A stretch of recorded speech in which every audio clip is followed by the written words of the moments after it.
কুমিল্লার নাঙ্গলকোট উপজেলার পেরিয়া ইউনিয়ন জাতীয়তাবাদী ওলামা দলের উদ্যোগে শনিবার মাধবপুর সায়েমাজাত নুরানি হাফেজিয়া মাদ্রাসা ও এতিমখানা মাঠে পেরিয়া ইউনিয়ন ওলামা দলের কর্মী সম্মেলন অনুষ্ঠিত হয়েছে।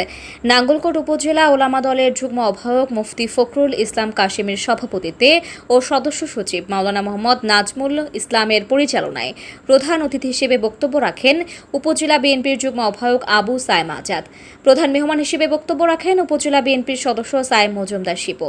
প্রধান বক্তা উপজেলার জাতীয়তাবাদী ওলামা দলের আহ্বায়ক মাওলানা নুরুল হক মাহদি।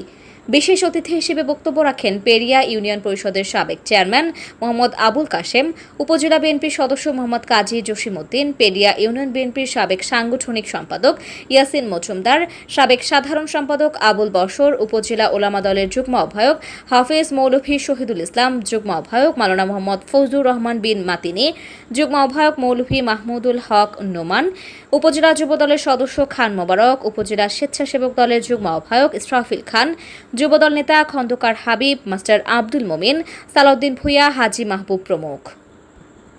তাই জিয়াউর রহমানের আদর্শ, খালেদা জিয়ার আদর্শ, দেশনায়ক তারেক রহমানের আদর্শ তুলে ধরতে হবে, মানুষকে উদ্বুদ্ধ করতে হবে, এই দেশের আলিম সমাজকে উদ্বুদ্ধ করতে হবে যাতে তারা ওলামা দলে আসে।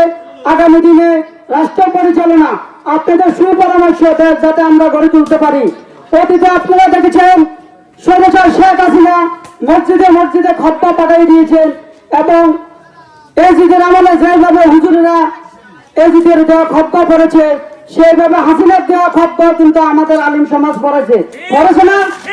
তাই ভবিষ্যতে যাতে এই ধরনের অপকর্ম না হয় আমি আলিম সমাজকে উদাত্ত আহ্বান জানাচ্ছি।